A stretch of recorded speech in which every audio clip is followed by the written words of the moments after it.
Welcome.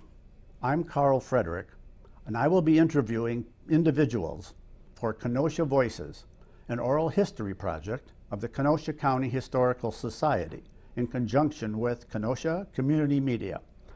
I have worked in newspapers for more than 40 years as an editor and a reporter. 38 and a half of those years were at the Kenosha News. I am also a member of the Kenosha County Historical Society Board. We hope you enjoy these programs. I'm speaking with Len Iaquinta, a not-for-profit manager and working in fundraising. Thank you for joining me today. It's my pleasure. I'm very fond of Kenosha. You know, I'm a native of Kenosha. I was born and raised here. I went through the public schools here. Okay, tell me about your earliest memories of Kenosha. Oh, golly. I grew up in what was then the Italian neighborhood, which was centered around Columbus Park. Think 22nd Avenue and 52nd Street, where today the Italian American Society still stands. As a child, I went to Bain School, which was at that intersection. It's now a fire station. They saved a few of the bricks to build a fence around it. But tell me about the neighborhood. And the neighborhood was corner grocery stores on virtually every corner. I lived as a kid while I was going to Bain School, kitty corner from what was the Model Market, which was 24th Avenue. And we had Cardinelli's Bakery a block away. So I remember going to the Model Market to shop for candy as a kid, bringing home bakery goods, pizza dough and rolls and whatnot from Cardinelli's over on 52nd Street near the Italian American Society. I'd go to parties. There were Christmas parties there that they had for the kids where we all got toys, and Santa Claus was there. We were up in the ballroom upstairs in the Italian American Society building, and we'd have entertainment. I once played the piano there for some reason, for some event, when I was taking piano lessons as a child from the nuns at Mount Carmel, which was then across the street from Columbus Park, where I played all the time and where we had a wonderful outreach by the Kenosha Parks Department. Tell me about the Parks Department. What kind of outreach was it? Well, they had a little shed there, a box that they locked up, and they had all kinds of games and toys, and there was storytelling and all sorts of things to engage kids, particularly in learning and reading and listening to stories and cooperating and playing together. It was a very active program in, I think, all of the parks. And it was really important for me as a child, having access to that, partly because I'm an only child. Okay. And you played outside in the neighborhood? Oh, yes. We played outside. Nobody was worried about safety. Everybody sat on their front porch. You were watched by every grandma and aunt and uncle in town, because when I was a kid, Kenosha was about 30,000 people. So I couldn't do anything without an aunt or an uncle, because we had large families. Both Ma and Dad had large families. And in the neighborhoods were very safe. We didn't have air conditioning. People sat on their porches. People had their windows open, so that we didn't worry any time about anything in that neighborhood. Was it pretty much just an Italian neighborhood? Well, we neighbored the black neighborhood. We lived in what was sort of the worst part of town, because we were sandwiched between the smokestacks of what was American Motors and Nash at the time. I think it was Nash at the time when I was a kid, and what was Simmons downtown, which is now a big park at the harbor, but that was a very, very aggressive manufacturing site, and there were big smokestacks. There was a foundry there, so the ladies who did the laundry on Mondays had to watch which way the wind was blowing, because the soot would just make your sheets turn, gray if you hung them on the wrong day.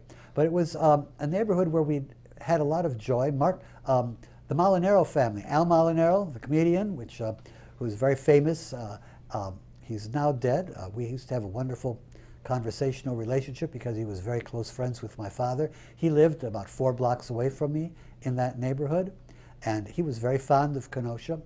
I have interesting stories about Al Molinaro. He actually founded the first labor union at what was then Vincent McCall, just on the north edge of what's now Uptown. Do you remember having milk delivered? Yes, we had the Golden Guernsey Dairy was just down the street. I think that was across the street from Vincent McCall which made bedding. My dad worked there. Bedding, and also did army cots and things for the service for World War II. We had milk delivery by horse-drawn wagon. We had ice delivery by horse-drawn wagon when I was very, very young. Those are among my earliest memories. A knife sharpener would come by pedaling on a bicycle and would sharpen the knives in your home for a small fee. The rag collector would come by. There were rag collections back then. There was a shortage of material. And we had all of those people come by on bicycles, including what was called the Sammy Bar, which was another bicycle truck with a big cold box on the front, delivering ice cream treats. Okay, Rang a bunch of bells every time it came through the neighborhood. When those bells rang, all the kids would run outside with a couple of quarters. And how long did you go to Bain School? Went through Bain School, kindergarten, and first and grade, and then I think then we moved to what was then the far edges of the south side of Kenosha. It was called the Sunnyside neighborhood then. I'm talking about 19th Avenue and 79th Street. South of that was corn, so everyone told my folks, "Mary and Tony, why are you moving to the edge of the world?" And we had portables there, so for second and third grade, I was in these really pretty awful portable buildings that were fueled and warmed by a large oil-burning stove in the front of the room, which I tripped and fell against one time and really badly burned my left hand as a result. How big were these rooms? The rooms were, golly, I wish I could tell you exactly, but I would say they were the size of a small classroom that would hold 25 kids. Okay. We had blackboards, old-fashioned slate blackboards at the front of the room. That was your technology? That was our technology. Well, I think, did we have an overhead projector at that time? They may have, I'm not sure. But that's where I went through Second grade? Second grade, third grade. And then that was as far as you could go. And then you went to what was then Lincoln Elementary School, across from Lincoln Park, where I used to play a lot as a young teenager, which was very safe. We never had any issues there. And then I completed my education at Lincoln Junior High School, which was 7, 8, 9 at the time, and then at Mary D. Bradford High School, which was 10, 11, 12th grade. Okay. And how did that was downtown. When I say Mary D. Bradford, I'm talking about what's now called Ruther, right downtown. Okay. And can you tell us a little bit about your education as you grew through the grades? Students went to the same classrooms, they went to had the same books. What was that like? Well, we all were pretty much equal, I would say, in terms of what we learned and the textbooks we used and the curriculum, right through the grade school. And then once I got to junior high school, I got to 7th grade, things were very different. We had ability tracking. And so there was grade 7-1, 7-2, 7-12. I think I was a 7-12. And the 7-12s, I got really a college prep curriculum. And the 7-1s got a general ed curriculum. Nobody used those terms back then, but that's what was going on.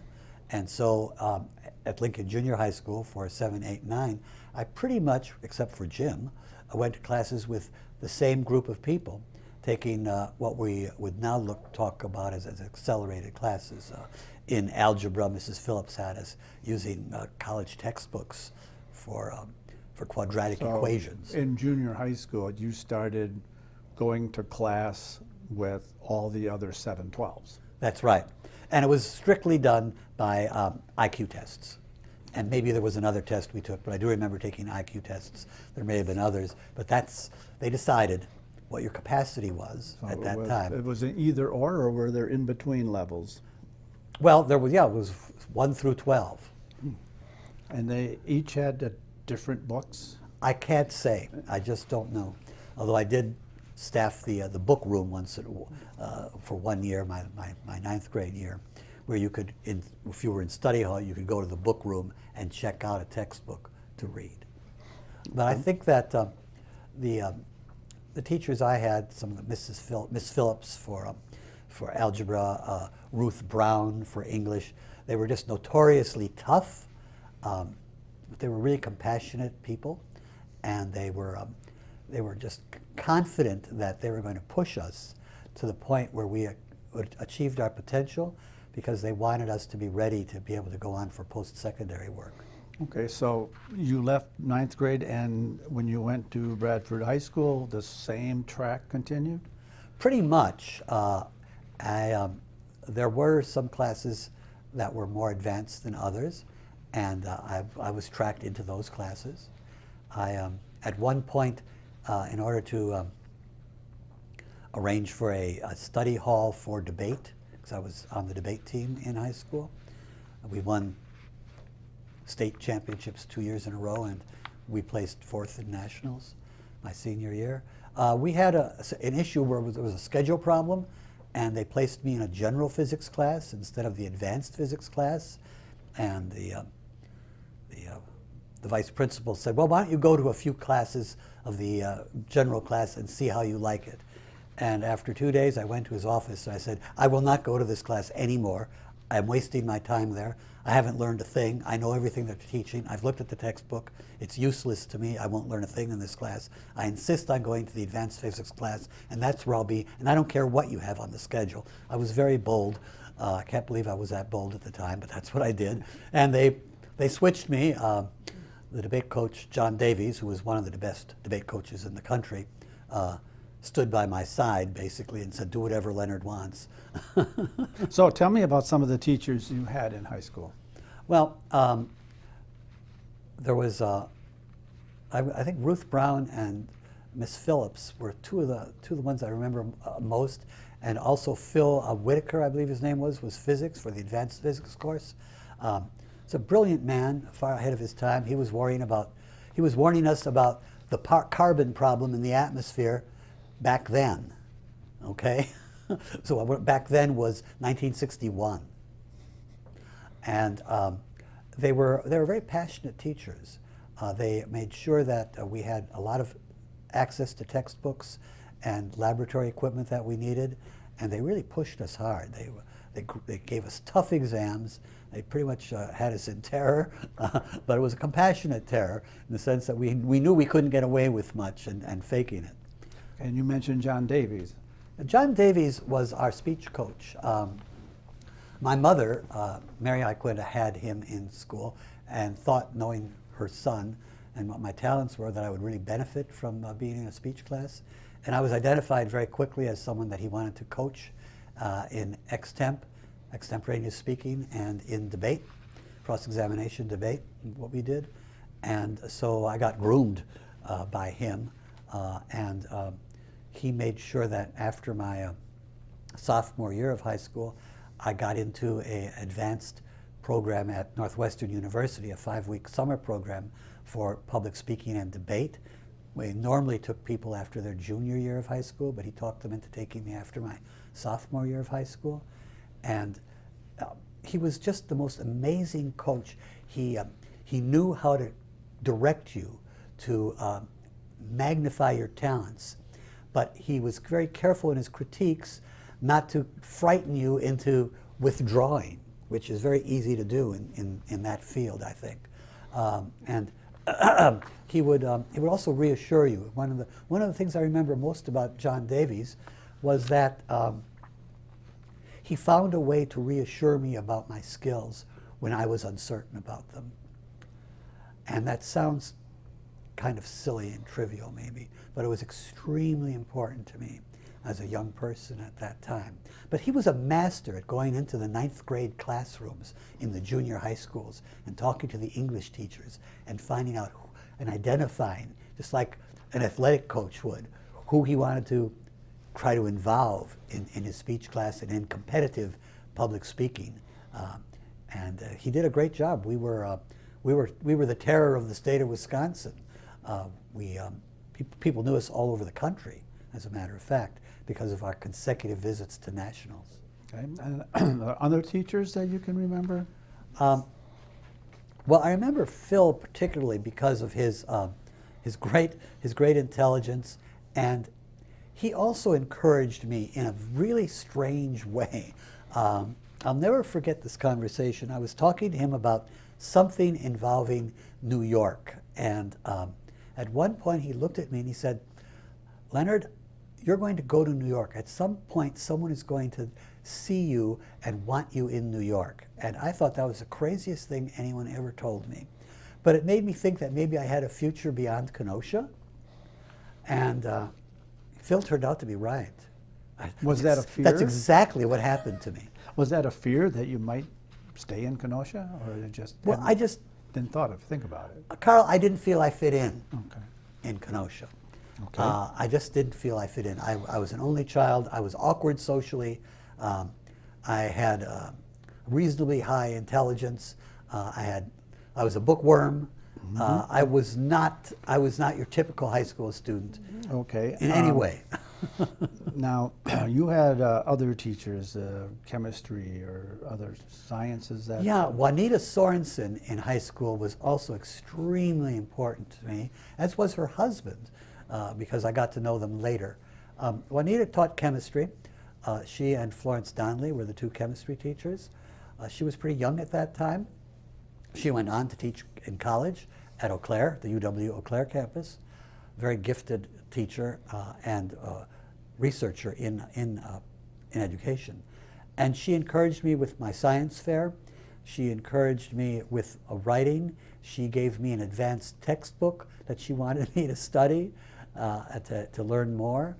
And then after high school, I ended up in Madison for some postgraduate work, and her husband and I became very, very close, and they encouraged me in my studies and in my writing and in my science writing, because her husband, Doug Sorensen, was an agricultural science writer.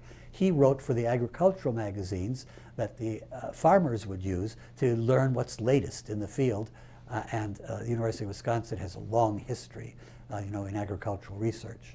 Okay, so when you graduated from Bradford, you went to college. You said Madison, but was that was postgraduate work? Where did you go to college? Well, I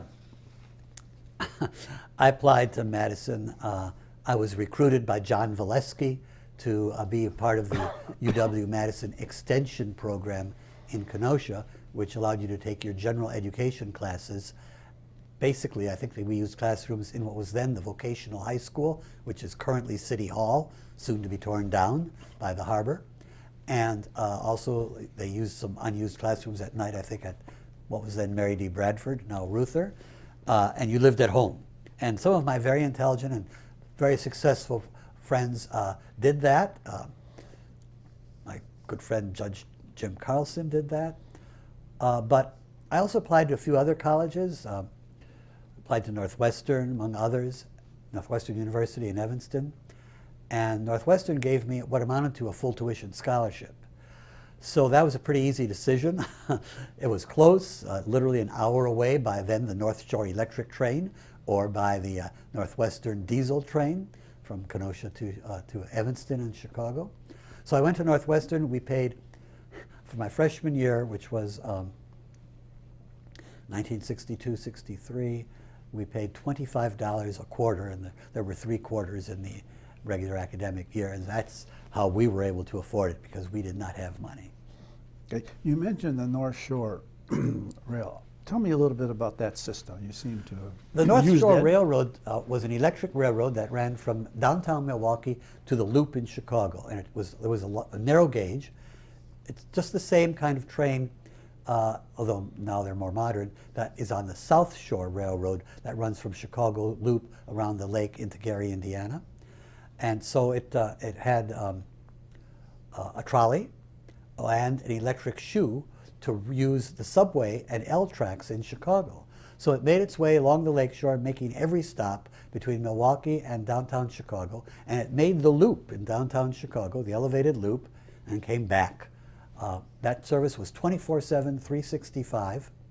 There was an express train that would run from Milwaukee down to Chicago that made major stops at, I think, Milwaukee. I think there was a South Milwaukee stop, Racine, Kenosha, couple of stops in the larger northern suburbs of Illinois, Evanston, and down to the Loop. And that was a marvelous service. You could take the express and get to the Loop from Kenosha in less than an hour. Which is about what it takes today. Well, it takes longer on the what's now the Metro, a little bit longer, because that makes more stops. But yeah, it was a great service, and it was a real shame that we lost it. And we were interconnected by light rail all over southeastern Wisconsin and northeastern Illinois back then. It was easier for people to get around without a car in 1950s than it is now in the 2020s. Okay. When you came home from college, did you get summer jobs? Yes, I did. I couldn't find a job. No one would hire me at my first 2 years out of school. But my uncle was on the Parks Board and suggested I go there because they had a lot of Italians working there and Mexican people who have come here from that area, and they felt that I wouldn't have any trouble getting a job. So for 2 summers, I cleaned the public parks. I picked up papers with a stick with a nail in the end of it and put them in a bag I carried over my shoulder. I mowed the grass around trees where the big gang mowers couldn't get, and I cleaned the public toilets. It was a humbling experience, good hard work. I was in great shape and had a good tan.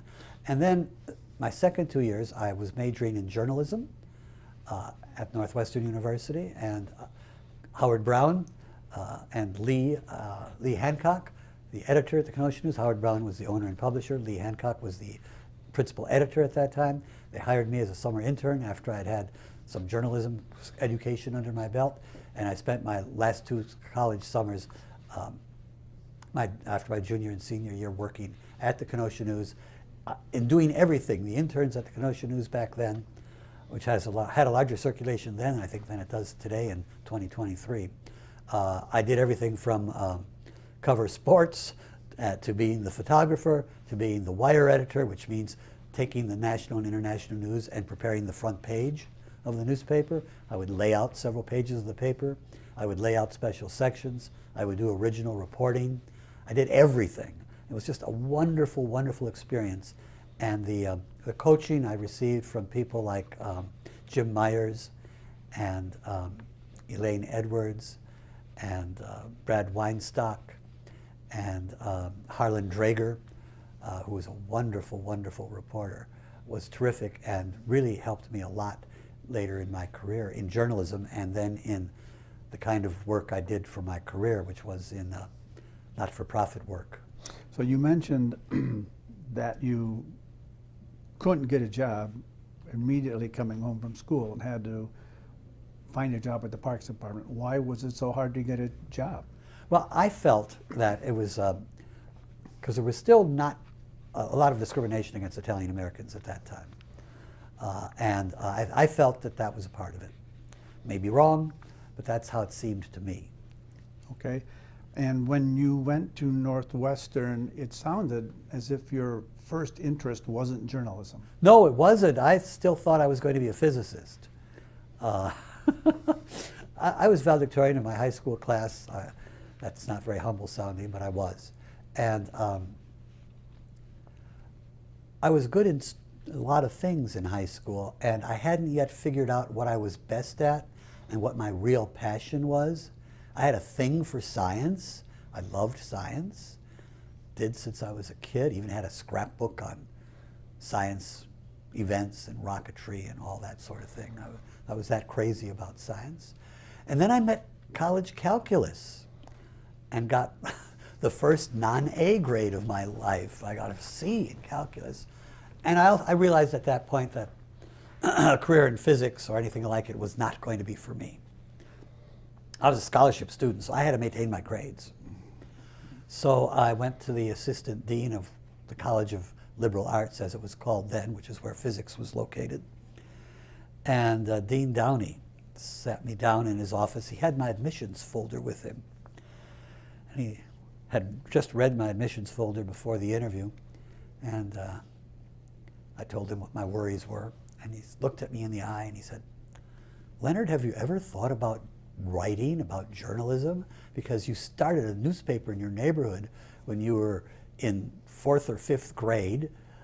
You have done all kinds of writing. You wrote a journal article in high school for your science project. You you tested out of freshman English. We didn't even make you take freshman English because your writing ability is so good. Why haven't you considered going into journalism? And that was a light bulb that went on. I just, wow, hadn't thought about that. Writing was something I loved to do. It was just so easy that I thought everybody could do it. I didn't think of it. I didn't think of it as a talent or a skill. Literally, I know that sounds crazy, but I didn't. So I switched majors, and I found my love, and I found my passion, and what I could really do and love.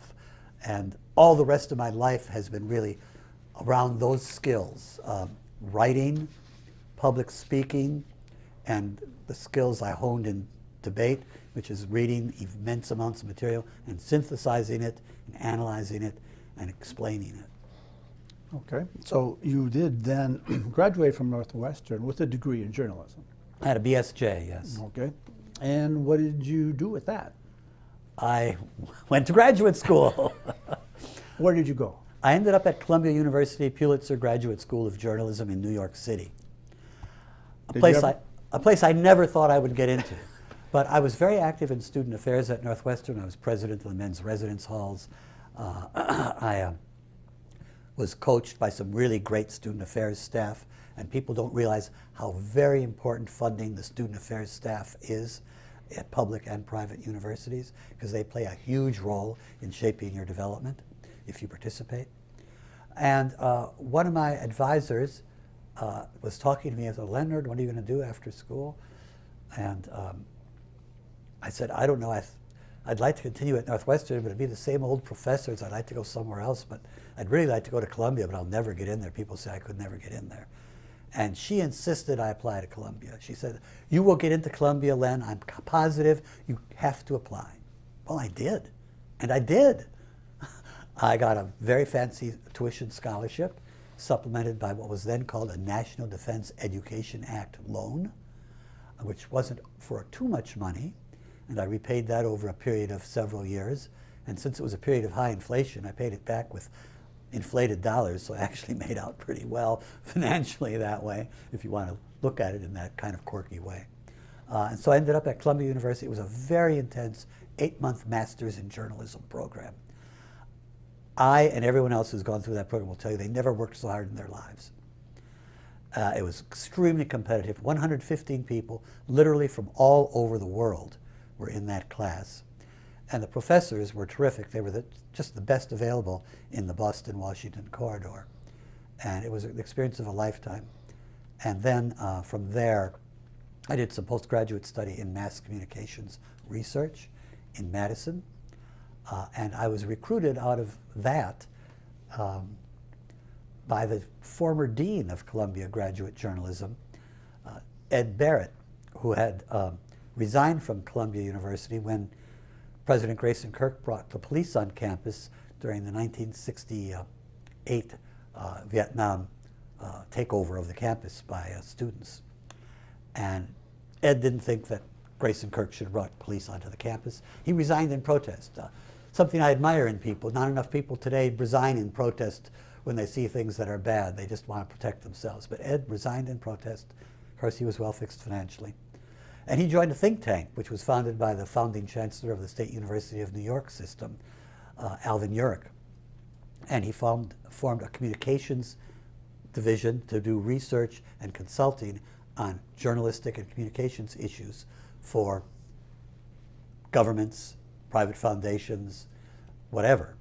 And he needed a right-hand person to help do the work. And he went back to the graduate school and asked for recommendations. And my two major professors, Phil Davison and Frederick TCU, identified me as the research-oriented one that they had seen lately. I was sort of the intellectual research scientistic type, which was very different from most of my classmates. And they said, "We think Iaquinta is your guy." So out of the blue, the alumni office at Columbia University called me up in Madison and said, Ed Barrett wants to meet you and interview you for a job. And it was in a think tank. That's what it was. It was, if you want to call it generically, it was a think tank. And they flew me out to New York. I had a 1-hour interview. I was hired on the spot for a 6-month contract, doing work on journalism, on minorities in journalism, because there was identified then, as there still is today in 2023, a great shortage of people of color and people who are different in the journalistic newsrooms. So I had confidence in my abilities, and I was confident that we would get more work and more contracts, because the Academy was a not-for-profit organization. And so we got our contracts. I worked during those 7 years in Midtown Manhattan for the U.S. government, for higher education in Maryland, for the Benedum Foundation in Pittsburgh, a variety of clients like that, a private college in West Virginia. We were always writing proposals to get new contracts, writing reports, doing interviews, analysis. We did a big project for the American Medical Association to identify why they were losing $1 million a year on their publications back in the early 70s. So it was exciting work and very challenging. Okay, so you worked for this nonprofit. From there, you continued nonprofit work? Yes, it was just crazy the way Where did you go from there? I've been very, very lucky, Carl. I'm extremely lucky. After about 7 years there, I was looking to do something different. I was just ready for a change. I loved what I did, but I was ready for a change.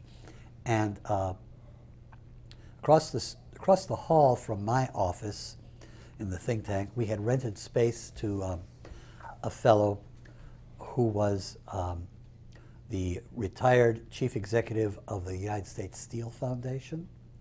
And he was founding something called the National Council on Philanthropy. It was the precursor of today's organizations that train people in fundraising for not-for-profit organizations. And so he was doing seminal work and preparing the first national conference in Cleveland for this organization. I got to know him quite well, and he knew of my work, and he said, you know, Len, you're a very competent administrator. You have written many successful proposals for funding. Why don't you think of going into the not-for-profit field as your career as a fundraiser? Well, I had never thought of that, but that's actually kind of what I was doing in part. So I ended up applying for jobs here in Kenosha for the executive director of the United Way and for simultaneously the executive director of the Kenosha Community Foundation. And it turned out that the Community Foundation job at that time was half-time, and they wanted to pay you for really quarter time and expected you to work full-time. And I couldn't afford that. And I was kind of at 6s and 7s. And then one evening, Connie Ferwarda, who I'm sure your other interviewees have mentioned at some time, she was very active in community affairs here. And I knew her husband already because he was my ophthalmologist in Kenosha, and I'd gotten to know Connie a little bit because of her community work while I was a journalist here. She called me up in New York. She said, well, Len, what do you really want to do? I'm on these 2 boards. You've applied to the Community Foundation to be the executive. You've applied to the United Way. What do you really want? And I'll support you. I said, well, I think it's the United Way, Connie. And I got that job. And I came here, and I tried my best to lift up the organization. We had about $1 million campaign. I worked very hard at helping to train agency executives in fundraising, in the best techniques in fundraising that I had learned. And after almost a year, another crazy thing happened to me, which really controlled most of my life, and that was I had been doing a lot of volunteer work for Northwestern University for the admission office, helping recruit students by attending college fair nights and representing Northwestern at places where the admission office couldn't go. They couldn't be everywhere. I would arrange appointments for them when they would come and hole up for a week in a New York Midtown hotel and interview people. I'd schedule their appointments for them. And I also helped Ray Willemane, the alumni director at Northwestern, reestablish an alumni club for the New York metropolitan area just before I had come back to Kenosha. And one of my cousins had applied to Northwestern, was going down for her interview on campus in Evanston on a Saturday. And I offered to drive her down. And so since I was going to be in Evanston, I thought I would check in with Ray about establishing alumni clubs here in southeastern Wisconsin. So I went to lunch with Ray, and out of the blue, he gave me a job offer. He said, I just fired my field director. He wasn't doing the job, and I need someone to do this job. It involves working with alumni clubs and establishing alumni clubs all over the country, going to the away football games and having alumni brunches, and doing phone-a-thons in communities all across the country to raise money to boost and get more alumni engaged in giving to the annual fund. And I said, Ray, I would love to do that. I would love to come back to Northwestern, but I can't just walk out of Kenosha in 2 weeks. I can't do that. It'll take me 2 months to help them find a successor and keep things on even keel, which I thought would sink it. He said, that's fine. I'll wait 3 if you have to. Go home, get it done, and get down here. And that started my career in university fundraising, which is what I did for most of my life. At Northwestern University, at Columbia University in New York City, at Brooklyn College of the City University of New York system, at what was then Indiana Purdue, now Purdue Fort Wayne, at Northeastern Illinois University in Chicago, at the University of Wisconsin-Milwaukee, and I finally retired from the University of Wisconsin Parkside. So you can see later in my career I actually specialized in regional public universities, and in each of those cases I, with no humility whatsoever, will say that I advanced those offices into a really professional level and established things that no one said could be done, like getting public regional campuses to have a successful graduating class gift program. Okay, and that was your career. That was my career. Okay, and you have been in Kenosha since when? I started the new millennium in Kenosha. So I've been here now 23 years, and I immediately couldn't help myself but get engaged in the community. There was a community affairs program called Community Matters on public radio, WGTD, and they had a series of hosts for that program that would alternate for diversity of topics, and that program ran every Saturday morning. And when Don Jensen, a reporter from the Kenosha News, who was a wonderful close friend, he and his wife Arlene were wonderful, supportive folks at the Kenosha News for me when I interned there. Don said and recommended me to Dave Cole, the general manager of the station, who still is at this time. And I said sure, because I had done a lot of radio my entire life. We haven't talked about that, but I had been in radio on and off since my senior year of high school. I established a whole radio news program for the campus public radio station at Northwestern University. So it was right up my alley, and I said yes, and I did that for about a dozen years. I've just recently stepped back from that so they could bring in some younger talent. Okay. But I also did other things. I got involved in boards, committees. The United Way, I swore I'd never get involved in the United Way again because I'd done that, but Connie Ferwarda called me up one day and she said, I have to retire from the United Way board, Len, and you really need to be on that board and take my place. I really want you to do this. And I said, Connie was a hard person to say no to. I miss her dearly. And so I got on the United Way board. I ended up doing everything on the United Way board in the campaign. I became campaign chair. I became president of the organization, executive director of the organization. So I filled every role. I have literally filled every role at the United Way of Kenosha over time. And then I got involved with other things besides that radio program. I've on the advisory board for UW Parkside for the College of Natural and Health Sciences, for the advisory board for a continuing education, not-for-profit management teaching program in which I have taught not-for-profit management, fundraising, and general management. I'm on the foundation board for Hospice Alliance here. I'm on the commission to raise money to restore the second floor ceremonial courtroom in the courthouse on Civic Square downtown, to get that restored to its original beauty. When we're right in the midst of that today. I am very excited about that. I probably on another board that I've forgotten about. I was a trustee of the library system, which has to be confirmed by City Council, and then I went on to be a board member of the Kenosha Public Library Foundation. I'm involved with Northwestern University as a board member of the Northwestern University LGBTQAI+ Council, and I've been doing podcasts for them with successful alumni. So I keep very engaged in Kenosha, less today than I was 2 years ago maybe, but I also still consult too some, Carl. I have a project right now for a flamenco dance company that's moved to Milwaukee from the West Coast. Okay, so you grew up in Kenosha. You went away for 40 years. You came back. How has Kenosha changed? Kenosha is a very different place. The limits of civilization were 39th Avenue. Beyond that was the Hawkeye Turkey Farm. I've had guests from out of town drive down 75th Street and say, before they changed the name a year or so ago, what was the Town and Country Shopping Center? And Shopa turned to me and she said, Len, why do they call it Town and Country? It's in the middle of the city. I said, well, Shopa, when they built that, it wasn't. It was the edge of the world. And of course, now we go all the way. I live in Whitecaps currently, which is just a mile east of the interstate highway.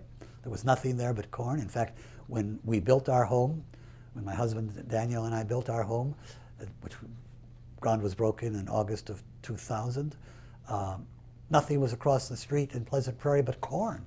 And now we have that enormous shopping center and freighter to Hospital South and all of the residential development and educational institutions that are there. It's really quite remarkable.